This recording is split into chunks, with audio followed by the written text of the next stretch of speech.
Yes my dear students, आज की इस वीडियो में हम करेंगे क्लास 10th का हिस्ट्री का 3rd चैप्टर जिसका नाम है विश्व के प्रमुख दर्शन। तो स्टार्ट करते हैं। यहाँ पर दर्शन का मतलब सबसे पहले जानते हैं। दर्शन का मतलब इंग्लिश में इसको फिलोसफी कहते हैं और फिलो का मतलब होता है लव और सोफी का मतलब होता है knowledge. That's mean love of wisdom, ज्ञान से प्यार। सभ्यता के प्रारंभ से ही दर्शन विद्वान लोगों के बीच विशेष अभिरुचि का विषय रहा है। डैश मीन जो फिलोसफी है, जो विद्वान लोग थे उनके बीच में मेन इंटरेस्ट का विषय क्या कौन रहा है? दर्शन।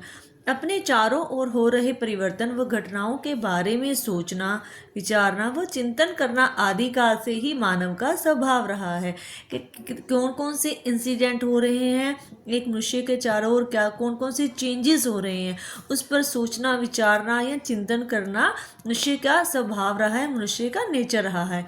इस स्वाभाविक मानसिक प्रक्रिया से परम तत्व के यथार्थ स्वरूप की जांच, दैट्स मीन यथार्थ स्वरूप मीन्स जो सच है, जो वास्तविक सत्य क्या है उसकी जांच करना, और जीवन सत्यों की खोज, जीवन का सत्य क्या है इसको खोजना, जीवन की समस्याओं व उनके समाधानों का विचार मनुष्य के मन में लगातार आता रहा है कि कौन कौन सी जीवन की मुख्य समस्याएं हैं और उनका संविधान का विचार, समाधान का विचार मनुष्य के मन में लगातार आता रहा है। मैं क्या हूँ, कहाँ से आया हूँ, आत्मा क्या है, जीव क्या है और आत्मा का शरीर से क्या संबंध है, मृत्यु के बाद कहाँ जाऊँगा।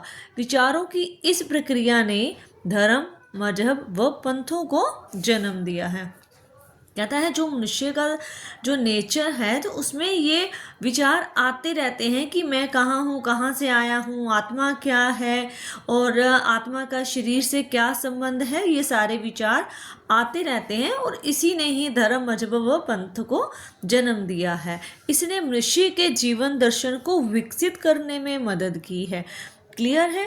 जीवन दर्शन का मतलब कि जीवन के प्रति समझ और उसके दृष्टिकोण को विकसित करने में मदद की है। मतलब कि जीवन का उद्देश्य क्या है, उसका मूलभूत तत्व क्या है, हमारा जीवन का लक्ष्य क्या है, इस चीज़ को समझने में मदद की है। दर्शन सत्य और ज्ञान की खोज कराता है।